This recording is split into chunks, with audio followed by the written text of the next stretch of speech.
prices increasing like, say, $300 a week, depending upon the speed, and then you're only able to save $100. Each week you're actually getting further and further behind. Correct. When looking to get in the market. So you could see people's frustrations at the minute.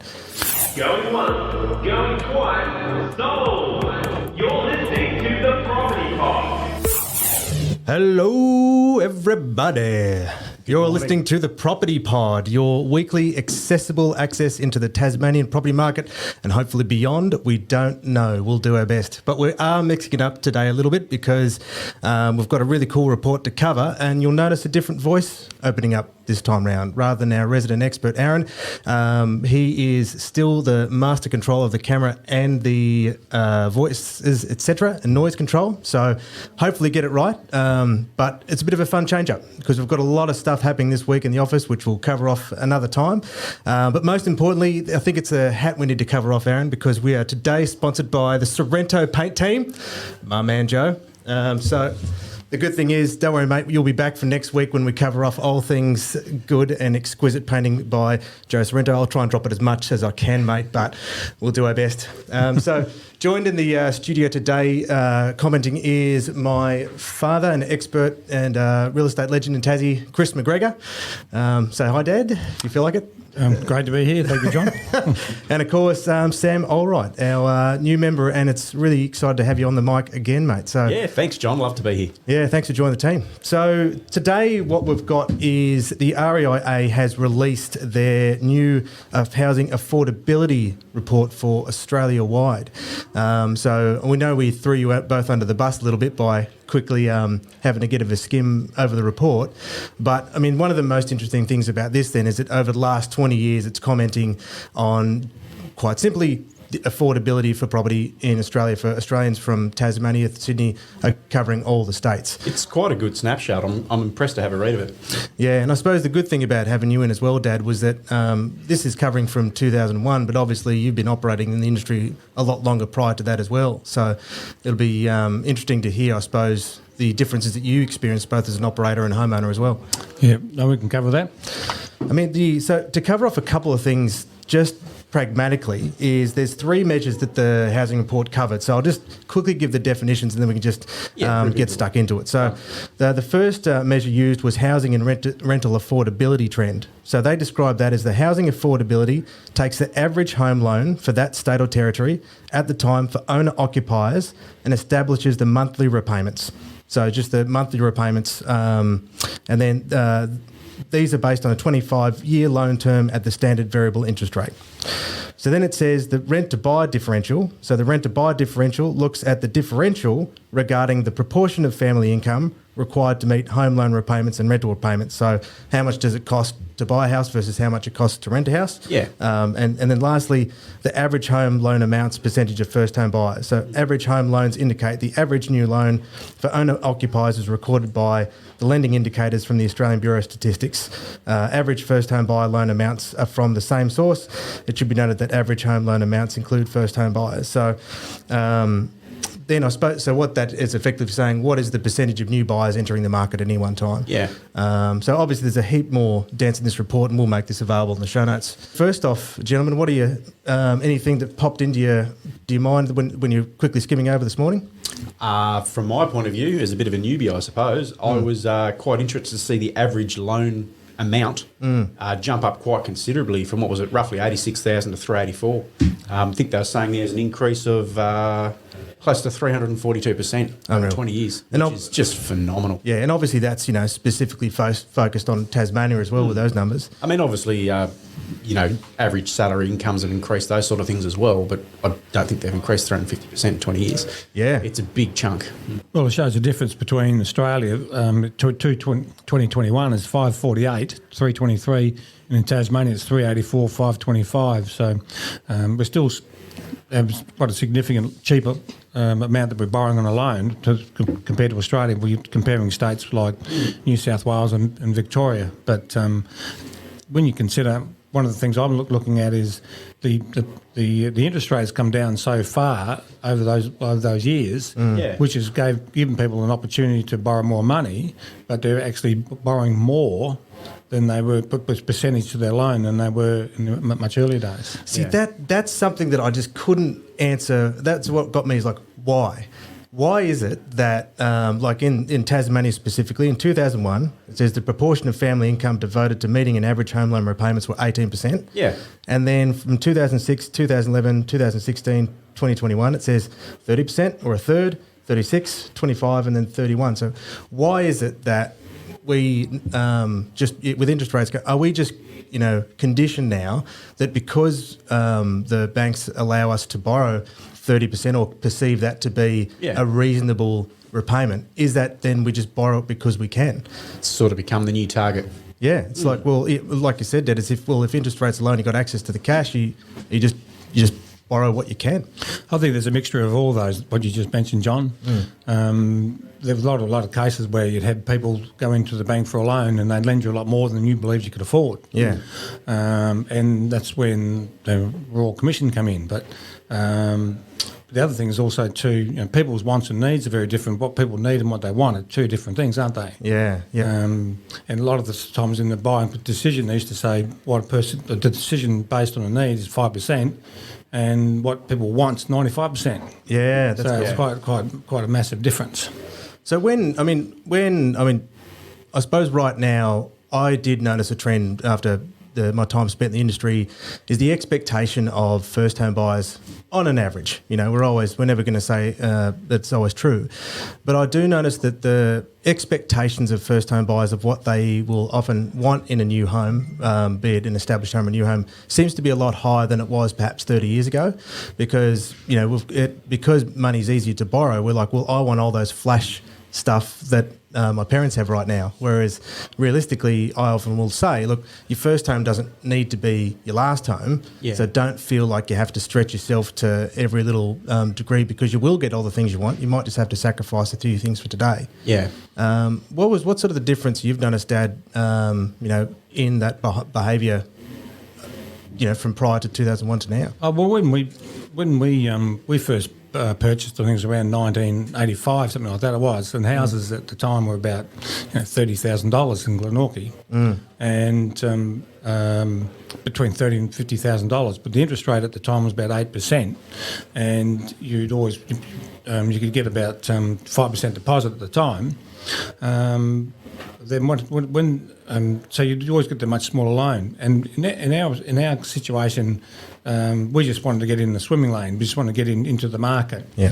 Where and we were happy to take second-hand furniture from the parents and all those sort of things and grab what we could. But today, sometimes it's hard for the new generation comes in looking at a home. They look at their parents' home when they want to leave home. They want one exactly the same. So their expectations are a lot higher, which can be hard. So, and I had a lot of people that if they didn't like a particular area they wanted to live in, they would just go and rent. They wanted to live in Sandy Bay, so they rent in Sandy Bay, or other people would go out and purchase in Glenorchy, northern suburbs, and down the track, the ones that purchased in an area that probably didn't particularly want to live in, but it got them into the market, are better off than the ones that want to say, I just want to live in this particular area by renting. Yeah. That makes sense.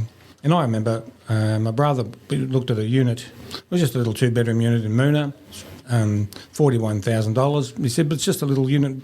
I said, yes, but it gets you into the market. It's only $41,000. He then sold that for an extra $10,000, purchased a home for 50-something thousand, sold that for 75, then moved to Melbourne, bought for 110, sold for 300, and so forth, and kept.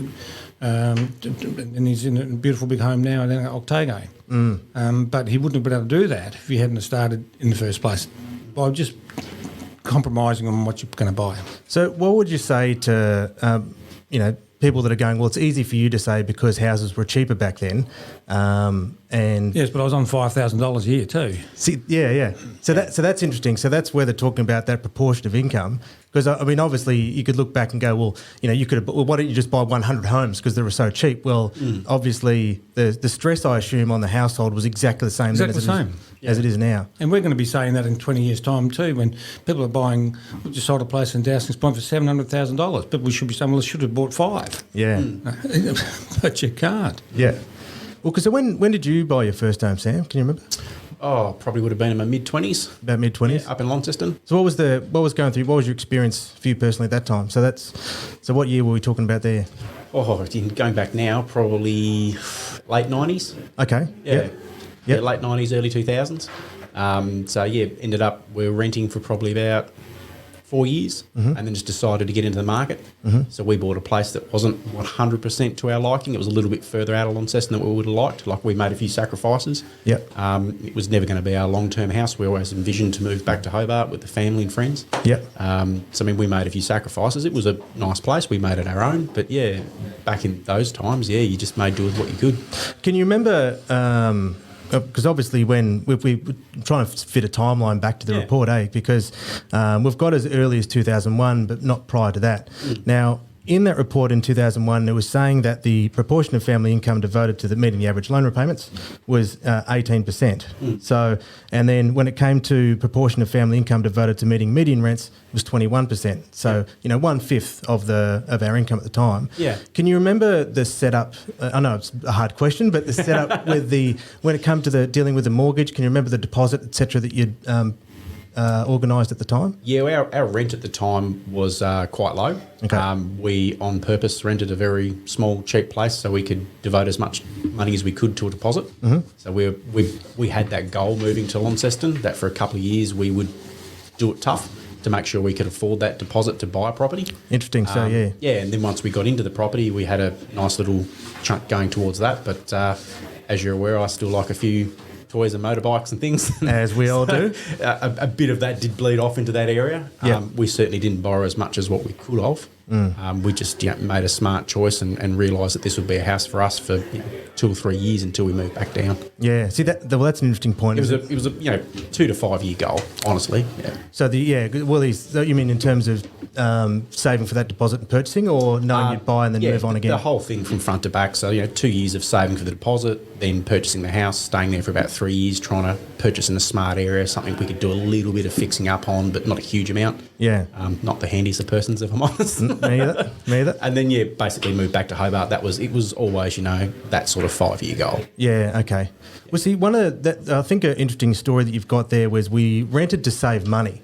So we're at the time we had to sacrifice our rental ideals in order to save money. Okay. Interesting again. So so you weren't living in the area you really loved and trying to save. You were legitimately renting out an area that you knew you could afford. Correct. So you could save. See, okay, so that's an interesting distinction again, because there's that sort of discussion a lot around the rent vesting. So you've purchased a home in an area that you wouldn't necessarily want to live in. Yeah, correct. So you're in the market, and then you go and rent in an area which you want to live in because you want that lifestyle now, but you don't want to wait 15, 20 years in order to get there. So I know we had one of our guests write in some time ago where she'd said that the challenge for her at the moment is obviously because the rents have increased proportionally as well as it. In order to support a family, she's sort of in a tough situation where she's trying to rent, but she doesn't have enough money to put away. And obviously in the market at the moment is that before we found that prices increasing like say $300 a week depending upon the speed, and then you're only able to save $100 each week. You're actually getting further and further behind. Correct. When looking to get in the market, so you could see people's frustrations at the minute. It is probably a bit controversial too, but you've got to look at sometimes at people's lifestyle choices. I mean, you only have to go to the supermarket and look at some people's trolleys, and you'll see 15 cans of Coke and lollies and all those sort of things. And probably if you're saving up for a home, probably could call those unnecessary. And then, of course, you see 15 cans of Dog Pal and all those sort of things, and people love their pets. Of course. They're great, but at the same time, they're an expense. And sometimes, like when we saving for our first home, just as we're just about getting to the tweak of our deposit to have enough, we were eating popcorn on weekends, literally, to get that enough to get that deposit. And I've tried to help people into homes for many years ago where they were smoking 2 packets each almost a day, and to buy this particular home was $500 a month. Well, they were spending more than that on cigarettes. I said, well, if you stop smoking cigarettes, we can get you into this home. And other times we'd have ones where they've got a car that it's got quite high repayments on it, which of course that takes and gets in the way of getting a home loan as well, because the bank takes into account other loans you've got. And you look at a house that they really like, and the guy turned around and said, I'm not selling the Commodore. So then you're sitting there, well, how can you help these people if they're not going to help themselves? Yeah, I think it's true, but it's not a message that people really like to talk about. But that is what it is. If how do you get wealthy? Well, you spend less than you earn, and that, I suppose, what you're talking about, that is sacrifices. Yeah. I've got a friend in South Australia that, and he said he's finding it difficult to get into the market, yet he's got himself a brand new car. He's bought a motorbike. He's thinking about looking at getting a boat. Yeah. I mean, where's the priorities? Yeah. What do you genuinely want? Well, what you said before is that you had your toys and stuff like that at the time, but I mean there are toys proportionate to your income, because I know a friend of mine, when he got a job in the mines, he used to buy $50 pairs of jeans. Yeah. Then all of a sudden he started spending $500 on jeans and realised that he actually had no more money than he once before, but he just he bought more expensive things because he was earning 3-4 times as much. And then after the 12 months, when he realised what he was doing, he completely reconfigured his lifestyle so that then he increased his capacity to earn a higher income, and then vastly decreased his living expenses until such time as a 5 to 10 year plan to reset himself. And I guess the hard pills to swallow isn't exactly it's not a popular message. It's not nice to hear, but it's the only practical solution sometimes. Well, it's pretty much what I went through with my house purchase, and the most recent one that I'm in now down at South Arm. Yeah, tell us about that. We had that desire to live down near the beach. We just love that acreage, that sort of lifestyle, just get away from the general population. And I just say, I love my cars, I love my motorbikes. I had a V8 Ute I ran in Targa and all things like this. They all got sold. I think I kept one motorbike and one car. The whole fleet disappeared. All of it gone. All gone. Had to purchase the house we wanted. What's the best for our family moving forward? Yeah. That's what we did. Yeah. The fleet's slowly building up, but nowhere near what it used to be. But at the same token, I don't regret that decision. It's a beautiful place to live. There you go. And look, see, one thing about this report that I suppose it interests me is that as much as we're in theory paying more for houses, and I know one of the risks that it said here was once before that to purchase an average home was maybe 3 times the family's average income. Now it's getting to 6 to 8 times, which is a scary statistic in many ways, and it makes me wonder those that on a day-to-day basis, where it's talking about how much it's always cost to live versus what your income, history's never changed. So it's always been the same of about, say, 30% up and down. And like your experience, Dad, where, it's all well and good to say, well, houses were cheaper for you back then, but you still couldn't buy 10 houses at once because the interest rates were so high. Yeah. And they got to 17.5% by the around 1990. And we purchased a second home, which we went from 8% to about 14%, and then I bought an investment property, and then when the interest rates on the house went to 7.5%, and then the investment went to 21%. I ended up top salesperson for the state for that year because just to keep the 2 houses. I needed to eat. Yeah. Well, I mean, there's a couple of big questions that made me think that sort of wrapped. I'd love to get a better perspective on someone much smarter than me. Specifically, is why is it 30%? Why is it and also too then. Has it been a relaxation on what the bank is allowed to lend out to people? Is it the lower interest rates and saying, look, you're allowed to still borrow up to 95%, but because money's so cheap, now we can lend out so much, and so the houses just keep chasing what people are prepared to pay because the banks will lend out the money. I don't know, Well, when we first got our homes, the loans were always about 25% of your income, and I noticed it's gone up to about 30%. Yeah. But they worked that out because for all the other outside of expenses to live. Because you're going to have your car, you got your family, you got maintenance, you got taxes, all those sort of things that come into that account for you to be able to afford. Because once you start going over that, it really does eat into your lifestyle. Yeah, absolutely. All right, boys, we'll wrap it up there. Thanks for thank you. Thanks for shotgunning in at the last minute, knowing they dumped that report under your noses rather quickly. But it was more importantly, I suppose, in looking at the report, I wanted your experience. Yeah. So we'll have Aaron Aaron back on the lead next time. Thanks for sponsoring the show, Joe. We'll have you back again, and send us more hats, mate. It's not fair that only Aaron gets one. That's not how it rolls here. Yes, hope your microphone works next week, Aaron. Yeah. Always a pleasure, boys, and thanks for joining us. Thank you. Done. You have been listening to The Property Pod, recorded and edited by 414 Media House in conjunction with 414 Property Code. This podcast is general information only, and the thoughts and views expressed is the opinion of our panel, and listeners should always seek then use their own investigation into any topic we discuss to ensure they fully understand their own situation. It does not constitute and should not be relied on as purchasing, selling, financial or investment advice or recommendations, express or implied, and it should not be used as an invitation to take up any agent or investment services. No investment decision or activity should be undertaken on the basis of this information without first seeking qualified and professional advice.